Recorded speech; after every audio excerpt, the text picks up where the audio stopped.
Bonsoir, bonsoir tout le monde, bonsoir à tous ceux qui sont ici, à ceux qui sont à distance, et bienvenue pour ce rendez-vous sur la thématique ce soir de fédérer, rassembler, soutenir ses équipes dans un contexte distanciel. Alors pour ceux qui sont à distance, je répéterai ce qu'on nous répète depuis plus d'un an, la caméra, merci de la brancher pour plus de convivialité et d'éteindre les micros pour éviter les bruits parasites.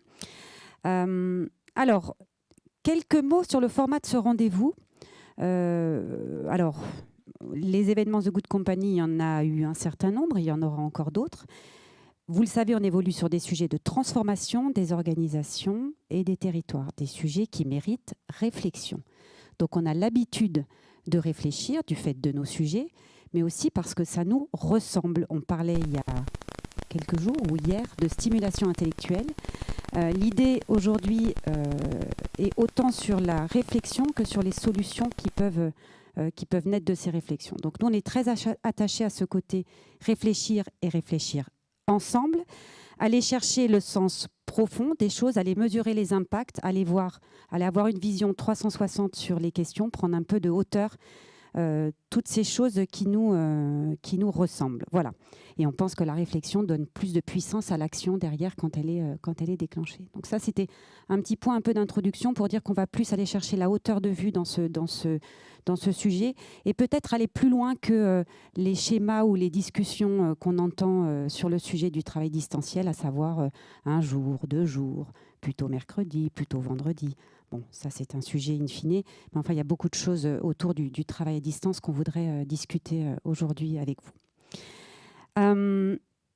Alors, avant de laisser la parole au temps, on va dire, d'inspiration, je vais appeler Lorraine à mes côtés et on va essayer de faire bref, mais on va faire un petit fil d'histoire, un cheminement sur le travail en distanciel qu'on va articuler à 2 voix pour illustrer le fait que nos réflexions d'aujourd'hui sont finalement le fruit de réflexions sur un long chemin, donc ça a été assez progressif, semé de moments d'anticipation, voire parfois d'intuition, ça aussi, ça nous ressemble, et puis rythmé par beaucoup de temps de co-construction. C'est parti pour l'histoire. Bonsoir à tous. Alors, il est vrai que la question du travail à distance semble assez actuelle. Et effectivement, elle l'est. Elle l'est parce que pendant longtemps, on travaillait de chez soi. On travaillait quand on était artisan, commerçant, agriculteur, éleveur. La majorité des gens travaillaient de chez eux. On a commencé à travailler au bureau, à l'usine, avec la révolution industrielle. C'est à ce moment-là, finalement, qu'on a transformé un petit peu notre organisation du travail, non sans difficulté, que les villes se sont aussi adaptées, finalement, au lieu de travail, qui était devenu le bureau ou l'usine. Et c'est à partir de ce moment-là qu'il y a eu une véritable séparation entre le domicile et le lieu de travail. Et puis, nous sommes allés travailler au bureau. Qu'est-ce qui a changé aujourd'hui ? Ce qui a changé, ce sont les outils, dans un premier temps. Et en 1975, le premier ordinateur portable au monde d'IBM, qui signifie donc que les professionnels ne sont plus liés aux ordinateurs de bureau physiques. En 1978, pour la première fois en France, le mot télétravail est cité dans un livre de l'ingénieur Louis Brunel qui s'appelle « Des machines et des hommes, télécommunications ». Pour la première fois, on parle de télétravail en France. En 1996, je ne dis pas de bêtises, création d'Ethics Group, ou ce qui s'appelait à l'époque autrement, mais peu importe, création d'Ethics Group sur des activités de conseil en management et organisation. Le fait est que notre activité nous amenait à travailler d'un peu n'importe où. Le lieu n'était pas un sujet. On avait des clients et des partenaires partout en France, et pour ceux qui étaient là à l'époque, ils s'en souviennent très bien. Le lieu importait peu, on se retrouvait à travailler à distance, mais surtout, il y a un point qui était extrêmement important, et je regarde ceux qui étaient là à l'époque, c'était le vendredi. Il y avait un rituel, tous les vendredis, tout le monde était là, pour un temps de convivialité, d'échange, et où on grandissait sur les sujets, et c'était un vrai moment de plaisir et de stimulation intellectuelle, déjà en 96. Et pourtant, ce n'est qu'en 2012, le 22 mars, que l'État français va légiférer sur le télétravail. Au sein, évidemment, du Code du travail, le télétravail est défini comme, ouvrez les guillemets, toute forme d'organisation du travail dans laquelle un travail qui aurait également pu être exécuté dans les locaux de l'employeur est effectué par un salarié hors de ces locaux de façon volontaire en utilisant les technologies de l'information et de la communication. On était en 2012. En 2016, vous regarderez, déjà, Ethics Group publie un édito qui parle de l'entreprise comme une plateforme ouverte. En 2017, de l'autre côté de l'Atlantique, on est un peu en avance. 60% des offres d'emploi sur la Silicon Valley incluent le travail à domicile. En 2019, Thierry nous parlait déjà, dans une interview sur la résonance, Thierry Pelleloup nous parlait de plein de choses. Il nous avait dit une chose très importante, c'est qu'il n'y a pas de messie, il n'y a pas de sachant, et que le chemin est un chemin de co-construction vers l'engagement. En 2020, nous nous en souvenons tous, la question devient d'actualité, une actualité brûlante. C'est le télétravail dégradé, contraint, c'est-à-dire qu'il s'est imposé et aux employeurs et aux salariés, du fait de la crise sanitaire et du confinement. En effet, le Code du travail prévoyait déjà qu'en cas de circonstances exceptionnelles, comme une pandémie, la mise en œuvre du télétravail pouvait être considérée comme un aménagement du poste de travail rendu nécessaire pour permettre la continuité de l'activité de l'entreprise. Le 16 mars 2020, le confinement est déclaré par le gouvernement et pousse des milliers d'entreprises à opter en urgence pour le télétravail. Le télétravail est donc imposé par le ministère du Travail aux entreprises pour endiguer la pandémie depuis mars 2020. Le 16 mars 2020, tous confinés. Pour certains, vous vous en rappelez. Comme tout le monde, la distance s'impose. Comme beaucoup, la question des technologies n'en est pas une, rapidement évacuée. Et comme certains, on a été chahutés parce qu'une de nos forces chez Ethics Group, c'est le collectif. C'est effectivement le collectif et l'entreprise étendue en mai 2020, sur lequel tu peux nous en dire plus.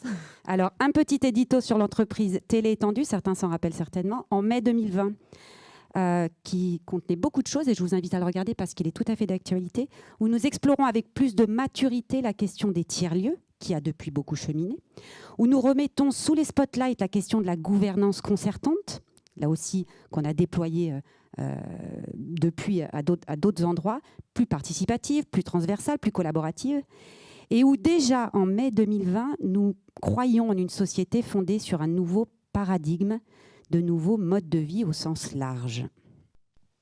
Et dès juin 2020, Ethics met en place des créneaux d'intelligence collective. Tout à fait, des concertations internes, là aussi vous en rappelez certainement, elles ont eu lieu entre juin et novembre pour faire émerger des idées sur le sujet du travail à distance. J'ai comptabilisé pas moins de 400 idées, rien que sur ce sujet-là, puis il y a eu plein d'autres sujets, vous vous en rappelez certainement, pour faire sortir des idées innovantes, des idées originales sur comment travailler en distanciel. Juin, novembre 2020. En juillet 2020, le premier JT, outil média pour favoriser le travail à distance et la cohésion de l'équipe à distance. Septembre 2020 annonce un couvre-feu et dès octobre, le deuxième confinement. Deuxième confinement, on publie un édito qui est aujourd'hui sur le blog et que tout le monde peut regarder. Toutes nos réflexions par rapport au travail à distance, on le package sous format de solutions pour nos clients et partenaires. En janvier 2021, les salariés en télétravail peuvent revenir une fois par semaine en entreprise s'ils en éprouvent le besoin et avec l'accord de leur employeur. La société se cherche un peu, le gouvernement se cherche dans cette logique de confinement et de déconfinement. Et nous, on se trouve en février 2021 avec une formule qu'on a cessé de répéter, que vous avez tous entendu, le présentiel est essentiel. Le présentiel est essentiel, un message fort passé à ce moment-là et qui répondait à plusieurs objectifs. Là aussi, vous vous en souvenez, et beaucoup d'autres entreprises que nous l'ont vécu. Prévenir l'isolement et les situations parfois de détresse psychologique. Préserver le ciment de notre collectif, ce qui faisait notre force, et garder le cap pour notre entreprise. Le présentiel est essentiel. Et déjà, une idée en février 2021 sur la question des rituels en présentiel. Avril-mai, c'est la période du troisième confinement. Et enfin, en juin, un premier assouplissement. C'est les entreprises qui peuvent déterminer, à l'issue d'échanges entre la direction et les représentants des salariés, un nombre minimum de jours de travail pour chaque employé. 21 juillet, notre cheminement continue. On a une réflexion assez importante sur les nouveaux collaborateurs et les personnes qui nous rejoignent. Le télétravail, c'est une chose. La question de l'intégration et de la montée en compétences accélérée des nouveaux collaborateurs est un vrai sujet. Donc, on invite les nouveaux collaborateurs à être plus présents, à plus de proximité avec les gens qui ont un peu plus de seniorité pour qu'ils grandissent dans notre culture et qu'ils apprennent avec nous. C'était en juillet. Enfin, le 1er septembre, c'est la fin du télétravail obligatoire. La crise sanitaire recule, ou du moins elle est un peu en pause, l'avenir nous le dira, mais en tout cas, le télétravail n'est plus une obligation. Et puis je terminerai par cette date du 28 septembre, c'était hier, avec le concept d'entreprise 100% responsable. Et sur ce, je vais laisser la parole à Thierry Pédelou. Merci.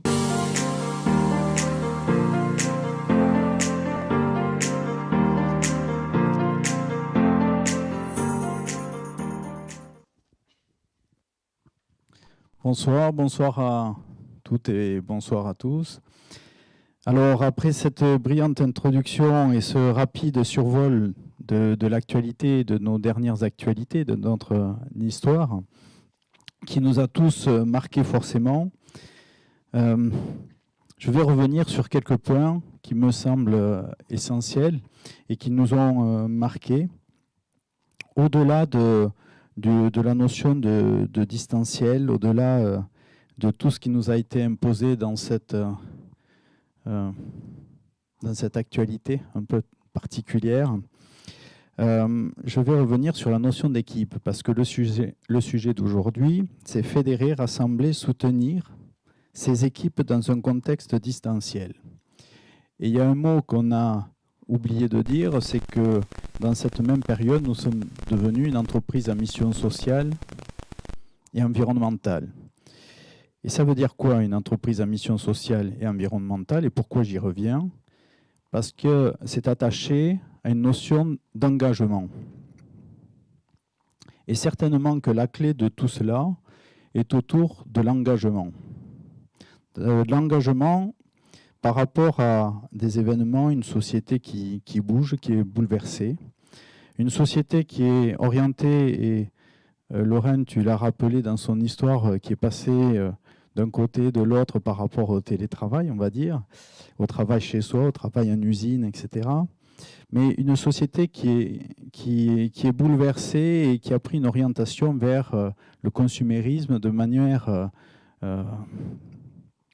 j'allais dire, presque violente. On consomme tout. On consomme tout a un prix, mais par contre, on oublie la valeur. On consomme tout et on s'éloigne de l'engagement. On prend, voilà, on juge, on consomme. Et avant de penser à gérer le distanciel, on voit bien que distanciel ou présentiel, c'est un élément, mais ce n'est pas là l'essentiel de tout. C'est la notion d'équipe. Et quand on parle d'équipe, forcément, on parle de collectif, de sens commun. Et ça, indubitablement, ça va vers la notion d'engagement, d'appartenance.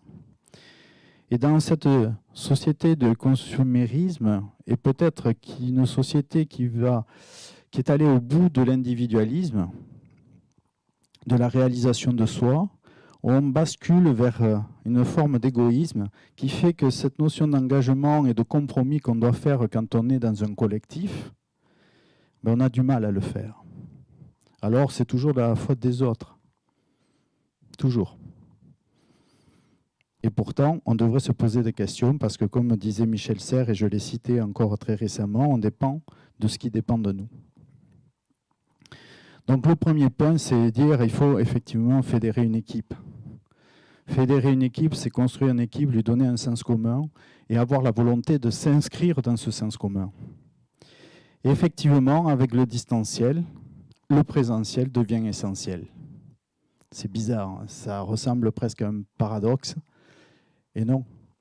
Et non, parce que si on veut ce sens du collectif, le collectif repose sur des relations sociales, sur ce que nous sommes là, sur ce que vous vivez ensemble, la façon dont vous vivez ensemble, la façon dont vous interagissez, la façon dont vous avez envie de créer finalement une communauté, mais qui va un peu plus loin que la simple sympathie ou autre, c'est une communauté de sens et d'intérêt. Et Et ça, c'est plus dur. Et ça s'oppose à une autre notion que l'on voit un peu dans notre société, cette notion de caste. Voilà. Des petits groupes qui se font et finalement qui vont dans tous les sens. Et on a du mal, et là je reviens sur le terme fédérer, on a du mal à fédérer tout cela et à rassembler. Donc cette notion d'engagement, d'appartenance, de sens commun devient essentielle, et c'est effectivement dans le présentiel qu'on le construit. On le construit dans le présentiel à partir du moment où ces nouveaux rituels, ou ces rituels que l'on a en tête et que l'on met en place, sont des espaces où l'on va échanger, où l'on va penser ensemble. Donc, stimulation intellectuelle, disait Séverine. Bien oui, un collectif, c'est une forme de stimulation intellectuelle.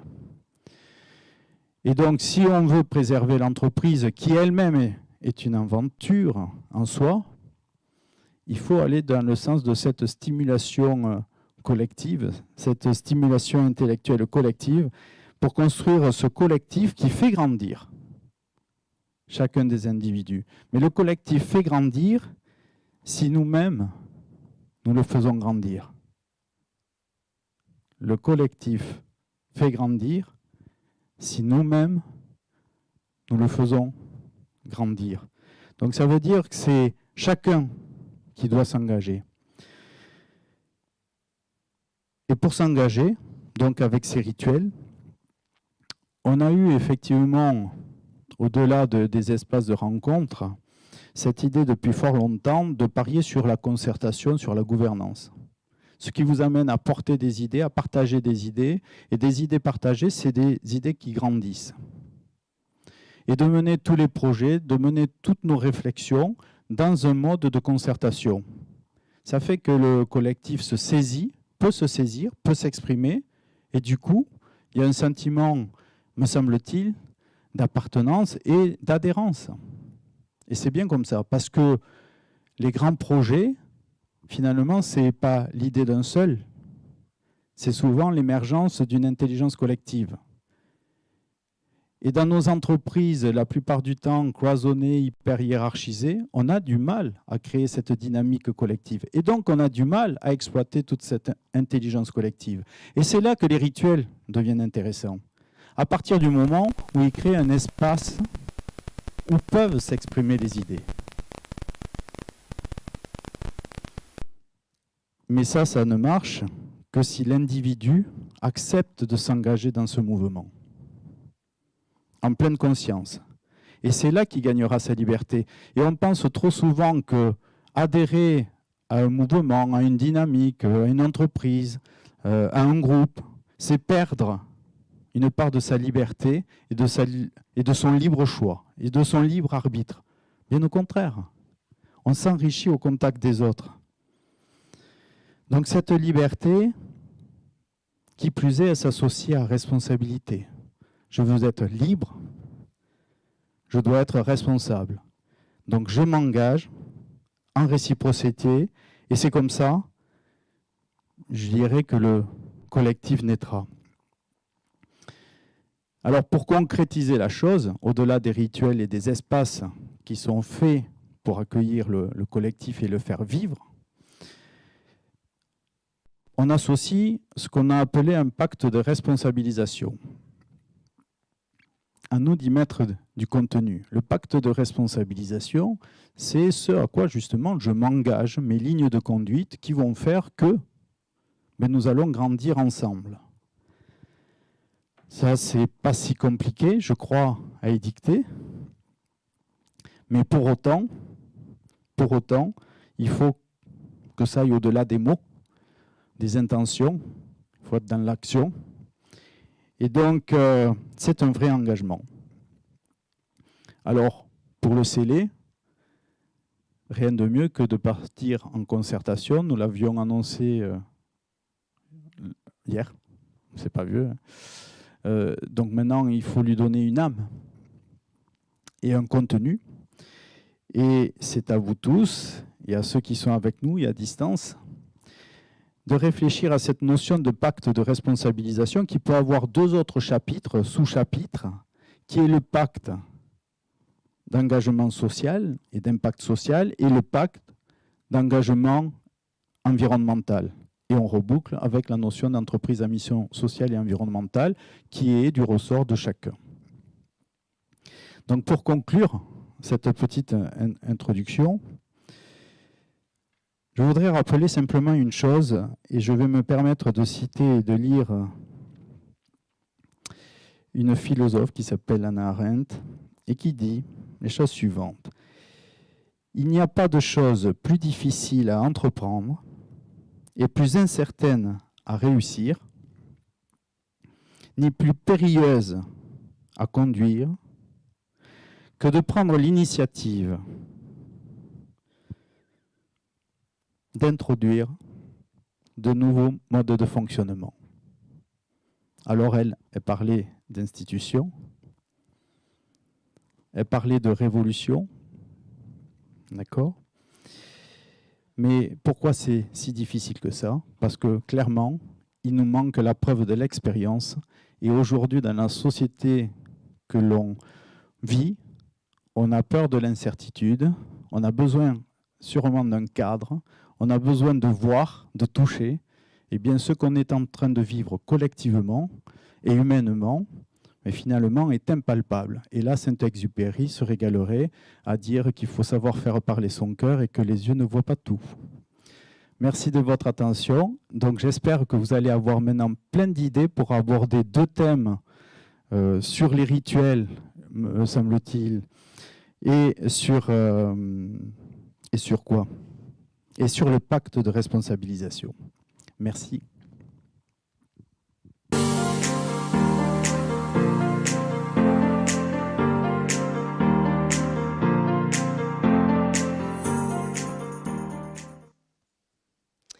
Donc on part sur le temps d'intelligence collective, comme à notre habitude, sur deux questions qui devraient apparaître à l'écran. Mais si elles n'apparaissent pas, c'est pas grave. Si, elles apparaissent, très bien. Quel lieu, quelle rencontre, donc rituel pour cimenter les équipes quand elles se retrouvent. Ça, c'est le premier point. Et puis le deuxième point, c'est la question autour du pacte de responsabilisation pour créer les conditions de réussite de l'entreprise téléétendue. Qu'est-ce que vous voyez dedans? Qu'est-ce qu'on peut imaginer dans un pacte de responsabilisation? Voilà, donc on part en temps d'intelligence collective et on se retrouve dans 2 fois 20 minutes, quelque chose comme ça.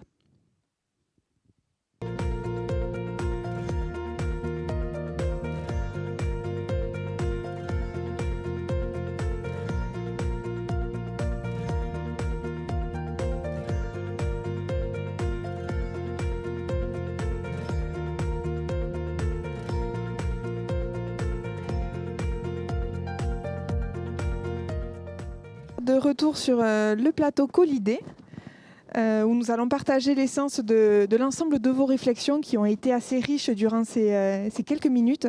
On était à plus de 60 idées partagées sur la dernière demi-heure. Alors je vais revenir très rapidement sur l'ensemble des idées que vous avez pu partager au sein des différents groupes. Tout d'abord sur la première question qui vous était posée. Quel lieu, quelle rencontre pour cimenter les équipes ? Donc se projeter sur les rituels et finalement ce dont on a besoin pour fédérer les équipes, on en a beaucoup parlé en introduction. Quel lieu, quels événements, quels rituels instaurer. Alors tout d'abord, si on regarde sur notre espace Colidé, si on regarde sur le nuage de mots, il y a un mot qui revient très fortement autour des rencontres informelles. Vous avez énormément échangé sur ce besoin de se retrouver de façon informelle. Et là, on voit que les idées, les avis peuvent diverger, puisque pour certaines personnes, il est important de créer une récurrence, d'instaurer ces rencontres informelles de façon plus précise. Pour d'autres, ça semble difficilement ritualisable. L'informel, par définition, est naturel, spontané, donc doit se préserver dans ce format-là. En tout cas, ce qui ressort aussi, c'est qu'on voit la nécessité de provoquer les conditions pour que l'informel soit facilité en entreprise. Puis des idées très précises sur le sport, la convivialité, et finalement faciliter le brassage au sein d'une organisation entre différents collaborateurs qui n'ont pas coutume de travailler ensemble dans leur quotidien. L'informel, ça va aussi sur des sujets se retrouver sur des sujets hors du quotidien. Ce n'est pas uniquement le sport, la détente, les loisirs. C'est aussi avoir des temps de rencontre sur des sujets de nos quotidiens, mais qu'on n'a pas coutume de partager. Donc partager à l'échelle de l'ensemble de l'équipe sur les différentes missions dans lesquelles on peut intervenir, des liens entre services à l'échelle d'une plus grande organisation, partager son actualité. On voit aussi des idées qui montrent que ça fait toujours du bien de partager à plusieurs, croiser les regards sur un sujet précis. Alors si on revient ensuite sur l'ensemble de vos contributions, il y avait cette notion donc de rencontre informelle qui vous a beaucoup monopolisé, je crois. Et ensuite, les lieux des rencontres et les lieux des rituels. Là aussi, on voit que c'est un sujet important, puisqu'on parle du travail à distance, du travail sur site, donc l'importance de sélectionner, de choisir les lieux pour ces rencontres. Tout d'abord, ce qui ressort, c'est qu'il est important de varier les lieux des rencontres, même pour un même rituel, pourquoi pas changer de lieu pour diversifier, pour changer les habitudes. On voit aussi qu'il y a des sujets pour lesquels il est important de se voir, donc d'avoir un lieu commun, de se retrouver dans l'entreprise, que ce soit par exemple pour débloquer un questionnement, pour des rituels d'intégration. Là, on sent que se retrouver au sein de l'entreprise, c'est quelque chose qui vous est cher. Et puis d'autres idées très variées sur différents lieux à exploiter. Alors à l'échelle d'Ethics Village, ici vous avez évoqué notamment la place du village, pourquoi pas l'institutionnaliser dans des rituels opérationnels. On a également parlé de différents tiers-lieux, des bateaux, des idées de péniche, et pourquoi pas aussi aller chez nos clients partenaires directement pour travailler, pour se retrouver dans leurs espaces. Et justement, une des dernières idées qui ressort, que vous voyez en épingle en jaune, c'est justement pourquoi pas élargir ces rituels de l'organisation aux clients partenaires extérieurs à l'équipe pour justement fédérer le collectif à l'échelle de l'entreprise, oui, mais aussi vis-à-vis de l'extérieur. Voilà un petit peu sur cette première question pour résumer les idées phares qui sont ressorties. Et ensuite, donc, la seconde question qui vous était posée, c'était sur le pacte de responsabilisation. Là, on voit qu'il y a communément des idées qui ressortent sur des grandes valeurs, des fondements de ce pacte de responsabilisation. La mise en pratique est un peu plus complexe à imaginer. Vous y veniez à la fin des échanges. Le temps est un peu court. Alors, on va regarder sur le volet synthèse les groupes d'idées qui ressortent vis-à-vis de ce thème-là. On a deux idées phares qui ressortent. La première, portée par Théo ici à l'écran, c'est le fait que les réunions doivent se tenir en présentiel. Le fait de préserver, et Younes également, la table de Younes a partagé cette idée. C'est la même table, parfait. Elle est ressortie dans d'autres idées aussi. Le fait de garder ce même niveau d'interactivité entre tous les participants, entre tous les collaborateurs, finalement, préserver ce niveau d'échange au sein du collectif, en privilégiant le présentiel pour tout type de réunion et éviter de se faire des formats hybrides. Une autre idée phare qui ressort, un autre fondement également, c'est le troisième petit paquet qu'on voit à l'écran sur la transparence. La transparence et la confiance, qui sont deux notions étroitement liées. On voit la notion de transparence est clairement ressortie, c'est quelque chose de très important. Partager ses avancées, partager aussi ses difficultés. Alors à l'échelle d'Ethics Group, on a un espace de concertation justement pour partager sur notre actualité, nos missions, des faits de notre quotidien. Un espace de concertation sur Colidé, vie de nos missions, qui nous permet à tous finalement d'avoir ce partage transversal.